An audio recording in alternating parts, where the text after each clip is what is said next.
ang magiging topic natin for today is leadership style. Kasi pag teacher ka, leader ka. So ano ba yung mga leadership style na lumalabas about sa LED? Okay po, may action tayo para mas madaling maalala. Gawin niyo to, sabayan niyo ako.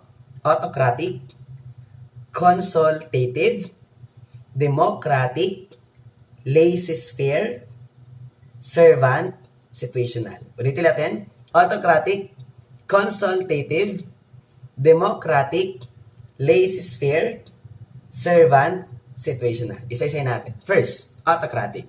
Pag sinabing autocratic, it is only the leader who decides. Sino na nag-decide? Leader lang. Walang ibang nag-decide kundi si leader. Next one, gawin niyo to. Consultative. Ibig sabihin ng consultative, si leader, nagko-consult muna sa members. Pero pabalik pa rin sa kanya kasi si leader lang din ang magde-decide. Question, sir. Si member ba kasama sa pagde-decide sa consultative? Ang sagot, hindi. Okay po.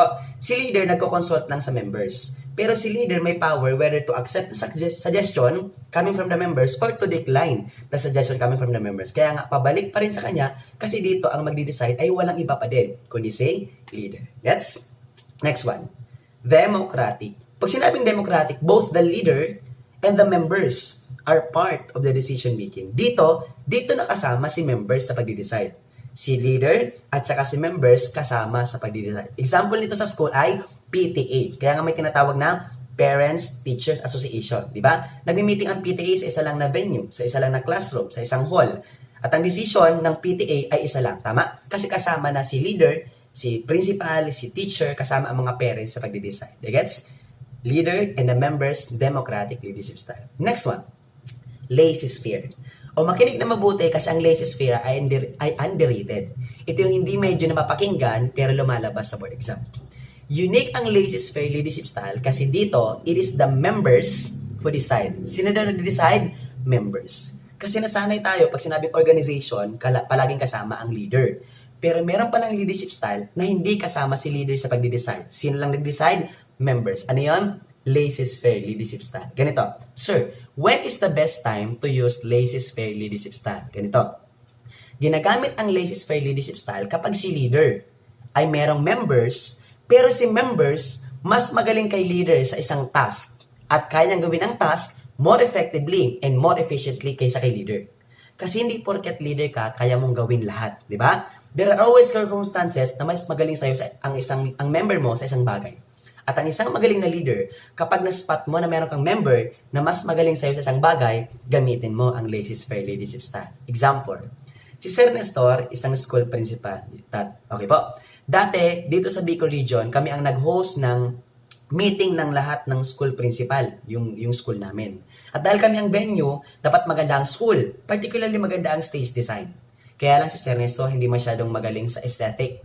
Hindi ako masyadong magaling sa stage design. But, I know that I have teachers who are members of LGBT community.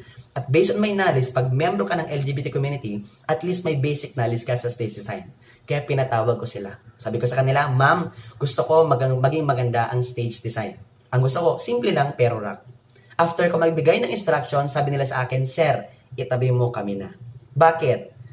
After ko magbigay ng instruction, babay na.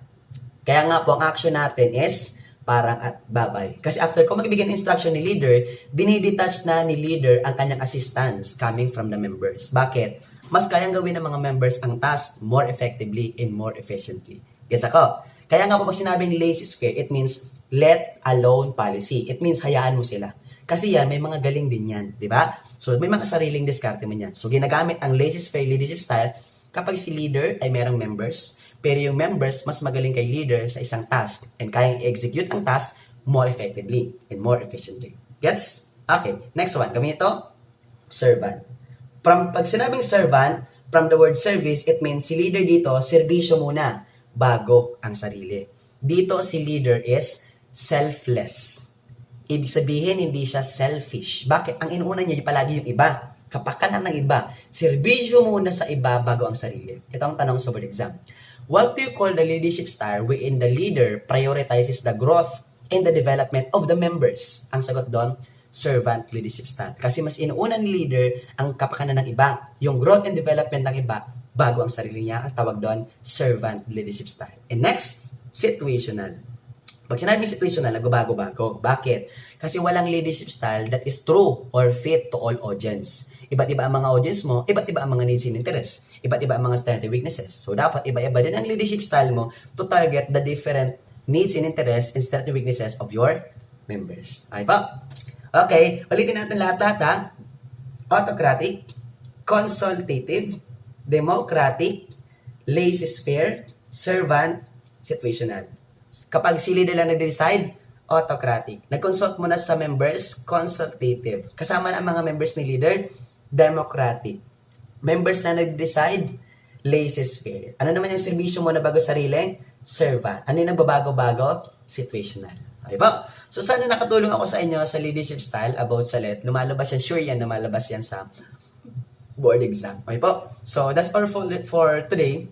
So kung natuto kayo, if you like more content like this, so follow this page, and that's all. Thank you very much. Again, Sir Nestor. Okay po. Thank you very much. Bye-bye and God bless. Bye-bye.